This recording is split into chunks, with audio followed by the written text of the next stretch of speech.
আমাদের নারী দল প্রথমবারের মতো এশিয়ান কাপ ফুটবল খেলতে গেছে। এই টুর্নামেন্টটা খেলতে যাওয়ার আগে যে প্রস্তুতি আমরা আশা করছিলাম সেটা হয় নাই। এটা নিয়ে কোচও অসন্তোষ প্রকাশ করে গেছেন। এছাড়া দল যাওয়ার পরে আমরা আরও কিছু বিপজ্জনক খবর পাচ্ছি।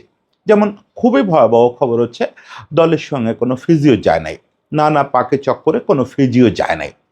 কিন্তু এই ব্যাপারগুলো তো আমরা স্বভাবতই বাফুফেকেই আক্রমণ করতে চাই, বাফুফের সভাপতিকে, যে কেন এগুলো হচ্ছে না। বাফুফে সভাপতি গতকালকে বাংলাদেশের একটা মিডিয়ায় ইত্তেফাকে একটা ইন্টারভিউ দিচ্ছেন। সেখানে তিনি অসহায়ত্ব প্রকাশ করছেন।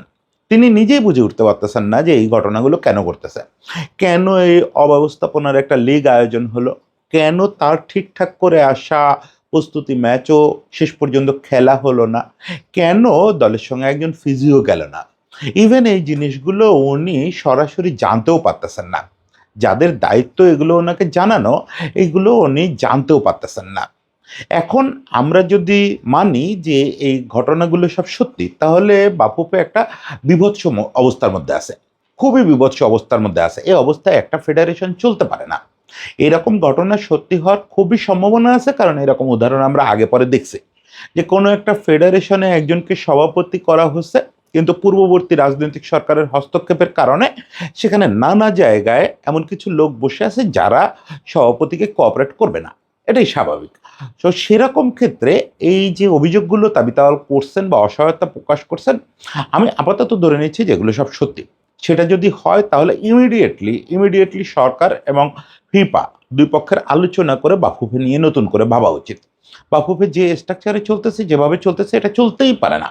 আমি একটু আজকে আলোচনা করি যে তাবিতাওয়াল আসলে কি কি অভিযোগ করছেন এবং এটা আসলে ফুটবলকে কি এক ভয়াবহ বিপদের মধ্যে ঠেলে দিচ্ছে। দেখেন, এই যত অনিয়ম হবে, যত অব্যবস্থাপনা হবে, সবকিছুর দায় ফুটবল ফেডারেশনের এবং সবকিছুর দায় নিতে হবে ফেডারেশন সভাপতি হিসেবে তাবিতাওয়ালের। এ ব্যাপারে কোনো সন্দেহ নাই। কিন্তু মুশকিলটা হচ্ছে কি, কিছু কিছু জিনিস প্রত্যেকের আলাদা আলাদা দায়িত্ব থাকে। যেমন এই যে মেয়েদের ফুটবল নিয়ে সবকিছু কিন্তু দেখার কথা ওমেন্স উইং এর। এখানে আসলে তাবিতাওয়ালের কোনো কিছু দেখারই কথা না।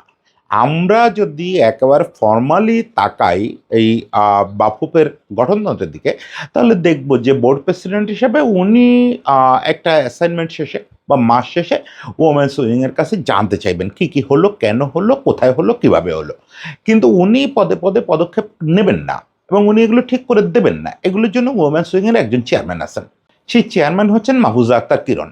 উনি সেই আমাদের সালাউদ্দিন ভাইয়ের সময় থেকে আছেন এবং কি এক বিস্ময়কর কারণে সবসময় উনি ফেডারেশনের চেয়ে ক্ষমতাধর হন। মানে ওনার জবাবদিহিতা সালাউদ্দিন ভাইয়ের কাছেও ছিল না, সালাউদ্দিন ভাইয়ের বোর্ডও ওনার কাছে অসহায় ছিল। এখন দেখি যে তাবিতাওয়ালের বোর্ডও ওনার কাছে অসহায়। মানে ওনার যা যা করার কথা সেগুলো তো উনি করেনই না, সেই জবাবটাও ফেডারেশন ঠিকঠাক মতো পায় না, কখনোই না। এটা আজকে তাবিদ ভাই এই অভিযোগ করছেন বলে এটা আমি বলতেছি তা না। কিরণ আপাতত দীর্ঘকাল ধরে ওমেন্স উইং এর সঙ্গে আছেন। উনি কোনো কালে ফেডারেশনের সঙ্গে অ্যালাইন থাকেন না। ফেডারেশন একভাবে চিন্তা করে, কোচ একভাবে চিন্তা করেন, আর উনি আরেকভাবে এটা প্রয়োগ করেন। ফলে তাবিতাওয়াল যে অসহায়তাটা প্রকাশ করছেন, এটা আমি বিশ্বাস করতে রাজি আছি, কারণ এটা কিরণ আপা আগে পরেও করছেন। দেখেন, উনি যে পয়েন্টগুলো রেজ করছেন, যে প্রথমত ফিলিপাইনের বিপক্ষে একটা ম্যাচ হওয়ার কথা, সেই ম্যাচের আয়োজন করা হলো, সেটা কোচ ক্লান্তিকর হবে বলে অ্যাভয়েড করছে। এই ব্যাপারে আবার আমি কোচের পয়েন্টের সঙ্গে একমত, কারণ ওই সময় একটা হেকটিক ঘরোয়া লিগ চলতেছে, ওর মাঝখানে দুদিন উড়ে গিয়ে খেলে কোনো লাভ নাই। এরপরে একটা ম্যাচ আয়োজন করলেন তাবিতাওয়াল, এটা ব্যক্তিগত উদ্যোগে, এটা ওমেন্স উইং আয়োজন করলো না, যদিও কাজটা তাদের। অস্ট্রেলিয়ায় পৌঁছানোর পরে উনি একটা ম্যাচ আয়োজন করলেন, ওখানে একটা ক্লোজ ডোর ম্যাচ হওয়ার কথা, উনি আয়োজন করে ওখান থেকে চলে আসছেন বাংলাদেশে। এসে শোনেন ম্যাচটা বাংলাদেশ খেলে নাই, বাংলাদেশের বদলে ম্যাচটা খেলছে উজবেকিস্তান। কি হয়েছে ঘটনাটা, কেন বাংলাদেশ ম্যাচটা খেললো না, কেন বাংলাদেশের বদলে ক্লোজ ডোর ম্যাচটা উজবেকিস্তান খেললো, এই ব্যাপারটা ওনাকে কেউ রিপোর্টও করে নাই। ওখান থেকে যে কেউ জানাবে যে স্যার আমরা এরকম ম্যাচটা আপনি ঠিক করে গেছিলেন, ম্যাচটা আমাদের এই কারণে খেলা হচ্ছে না, আমাদের ওরা খেলতে দিচ্ছে না, হতে পারে যে ওখানে এমন একটা পরিস্থিতি ক্রিয়েট হয়েছে যে আমরা খেলতে পারতেছি না, সেটাও তো তাকে জানাতে হবে। বাফুফের সভাপতি হিসাবে সে ফিফার সঙ্গে কথা বলতে পারে, ফুটবল অস্ট্রেলিয়ার সঙ্গে কথা বলতে পারে, অনেক কিছু করতে পারে।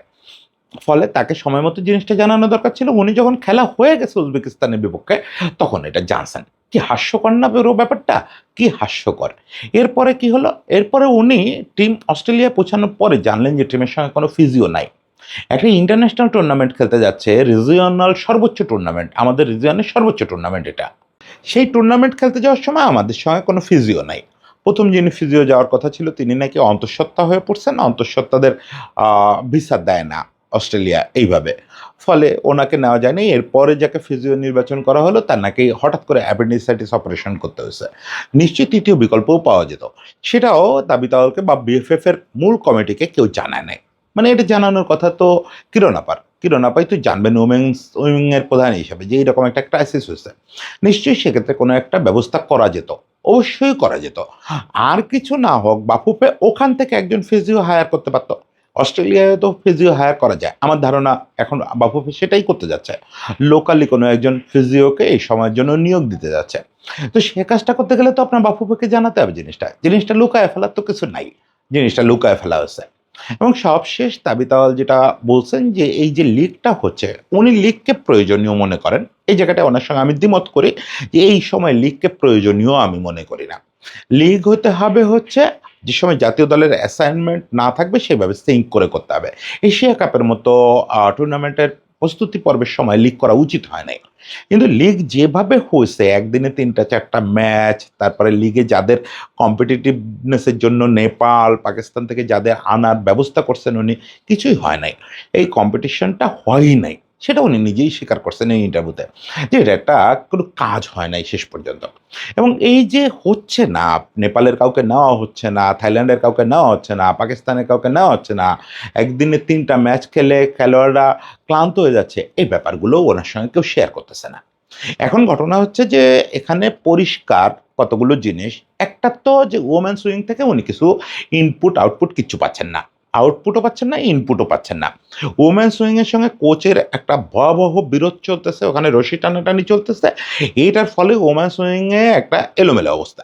সেই জিনিসটা ওনার পর্যন্ত বলার সাহসই পাচ্ছে না তারা। যেহেতু এলোমেলো অবস্থা করে ফেলছে তারা। ফলে এইটা বাফুফে সভাপতি পর্যন্ত পৌঁছাচ্ছে না বা বাফুফে গভর্নিং কমিটি পর্যন্ত পৌঁছাচ্ছে না। আবার বাফুফেতে কিছু লোক যেমন ওই যে কম্পিটিশন কমিটির যে ম্যানেজার, এরকম টাইপের কিছু লোকজন বিভিন্ন পদে আছেন, যেগুলা তো আসলে আপনারা বোঝেন যে নিয়োগগুলা কিভাবে হয়েছে। এই লোকগুলো তাদের মতো আচরণ করতেছে। এই লোকগুলো বাফুফের কাছে কোনো রিপোর্টিং করতেছে না। এখন এইভাবে একটা ফেডারেশন চলতে পারে না। একটা ফেডারেশনকে যদি আপনার ফাংশন করতে দিতে হয়, তাহলে ওইটা যে গভর্নিং কমিটির যে চেয়ারম্যান আছেন, প্রেসিডেন্ট আছেন সহ গভর্নিং বডির যে বা শীর্ষস্থানীয় লিডার যারা, তাদের প্রত্যেকের সবকিছু নিয়ন্ত্রণে থাকতে হবে। প্রত্যেককে তাদের কাছে যথাসময়ে রিপোর্ট করতে হবে এবং কি সমস্যা কি বিস্তারিত বিষয় তাদের ওয়াকিবহালে রাখতে হবে। এই ব্যাপারটা নিশ্চিত করতে আসলে এই জায়গাগুলোতে এফিশিয়েন্ট এবং তাদের আস্থাভাজন এই লোকগুলো যে কোনো মূল্যে বসাইতে হবে। সেটা আমি আশা করি যে সরকার বাফুফের দিকে একটু ফিরে তাকাবে।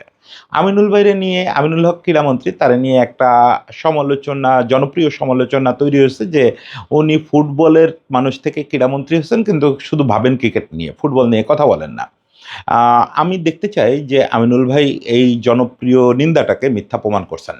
তিনি ইমিডিয়েটলি যেন তাবিথ ভাইয়ের সঙ্গে বসেন, তাবিথ আওয়ালের সঙ্গে বসেন। বসে ওখানে কি, কি সংকট হচ্ছে, কেন তাবিথ ভাইয়ের বোর্ডকে কাজ করতে দেওয়া হচ্ছে না, কে আটকায় ফেলতেছে এই কাজগুলাতে, এগুলা চিহ্নিত করেন। এগুলা চিহ্নিত করে, আমি জানি ফিফা অত্যন্ত কঠোর সংস্থা, হুটহাট করে বাফুফে কাঠামোতে হাত দেওয়া যায় না। এটা করতে গেলে অনেক বড় বিপদ হয়ে যেতে পারে। কিন্তু পুরো ব্যাপারটা ফিফার গোচরে আনা, তাবিতাওয়াল, ফিফা এবং বাংলাদেশ গভর্নমেন্ট সবাই মিলে আলোচনা করে এটাকে একটা শেপে আনা খুবই জরুরি। আর কিছু না হোক, একজন বোর্ড ডিরেক্টর নির্বাচিত হয়ে আসছেন, তাকে ওমেন্স উইংয়ের প্রধান রাখতে হবে, এটা তো আর ফিফার কোনো শর্ত নাই। তাকে ওখান থেকে সরায় অন্য কাউকে, এফিসিয়েন্ট বোর্ড ডিরেক্টর কাউকে ওই দায়িত্ব দিতে হবে প্রয়োজনে। মানে এই জিনিসটা রিশাফল করার স্বাধীনতা তাবিতাওয়ালকে দিতে হবে। তারপরেও যদি এই সমস্যাগুলো থাকে তখন আমরা তাবিদ আওয়ালকে ধরতে পারবো যে তাবিদ ভাই আপনি বলছিলেন এই ক্রাইসিস হচ্ছে, এখন তো আপনার এফিসিয়েন্ট এবং আপনার সঙ্গে অ্যালাইন্ড লোকে আমরা বিভিন্ন জায়গায় বসাতে দিছি, আপনাকে রিসাফল করতে দিছি, এখন কেন সমস্যা হচ্ছে, তখন বলা যাবে। তার আগ পর্যন্ত কিন্তু আমরা তাবিদ আওয়ালকে ধরতে পারতেছি না। লোকে খুব পপুলার কথাবার্তা বলে যে তাবিদ আওয়ালের বিপক্ষে বলেন না কেন, তাবিদ আওয়ালের বিপক্ষে বলেন না কেন, আগে তো ফেডারেশনটা তার হইতে হবে। সে যদি এরকম আপনি ঢাল তলোয়ারহীন করে ফেলেন তাকে, যে তার হয়ে কেউ কাজ করবে না, সে একটা ডিসিশন নিয়ে একটা জিনিস এক্সিকিউট করে আসবে, সেটা বাকিরা বাতিল করে দেবে, সে সরে আসলেই যদি সব বন্ধ হয়ে যায় তাহলে তো হবে না। সে একটা businessman. End of the day মাথায় রাখতে হবে, কোনো ফেডারেশনের সভাপতি থেকে শুরু করে ডিরেক্টররা কেউ কিন্তু কোনো টাকা পান না এখান থেকে। যদি বা টাকা পেতেন, যে টাকা বেতন দেওয়া সম্ভব, সে টাকা ওনাদের পার্সোনাল সেক্রেটারিরা তার চেয়ে বেশি টাকা বেতন পায়। ফলে ওনারা তো খুব শীর্ষ বিজনেসম্যান। ধরেন তাবিদ আওয়ালকে, তাবিদ আওয়াল হচ্ছেন আব্দুল আওয়াল মিন্টুর ছেলে। এইটা শোনার পরে যদি আপনারা না বোঝেন যে এই লোকের পার্সোনাল ব্যস্ততাটাও কতটা, এই লোকের ব্যবসা নিয়ে ব্যস্ততা আছে, অমুক আছে তমুক আছে, ফলে সে তো ফুল টাইমার না, সে তো ওখানে চাকরি করে না রে ভাই। ফলে তার পক্ষে আপনারা যেসব দাবি দাওয়া করেন যে সব কিছু তাবিদ ভাইকে সমাধান করতে হবে, এটা সম্ভব না। বোর্ড সভাপতি নীতি নির্ধারণী ব্যাপারে কথা বলবেন, তিনি বরং তার যেটা করার কথা তার চেয়ে বেশি করতেছেন। ম্যাচ আয়োজন করে দিচ্ছেন, খেলোয়াড় কীভাবে আসবে এটা ঠিক করে দিচ্ছেন, এটা তো তার করার কথা না। বোর্ড সভাপতি শুধু নীতি নির্ধারণী ব্যাপারে অংশ নেবেন, বাকিটা ফাংশন করতে হবে। ফাংশনেবল একটা ফেডারেশন তারাতে থাকতে হবে। এই জিনিসটা এনশিওর না করা পর্যন্ত আমরা তাবিদ ভাইকে কিছু বলতে পারতেছি না। হতে পারে যেগুলো এনশিওর হওয়ার পরেও ফেডারেশন ফাংশন করতেছে না, তখন আমরা তাবিদ আওয়ালকে জোরে ধরবো যে ভাই আপনি তো কাজ করতে পারলেন না, আপনার মন মতো করে সবকিছু দেওয়া হয়েছে। তার আগ পর্যন্ত প্লিজ তাবিদ ভাইকে সবাই মিললে আসলে ফেডারেশনটা গোছানোর সুযোগ দেন। সেটা যেভাবে হোক ফেডারেশন গোছাইতে হবে, তার কোনো বিকল্প নেই। সবার জন্য শুভেচ্ছা, ফুটবলের জন্য শুভেচ্ছা।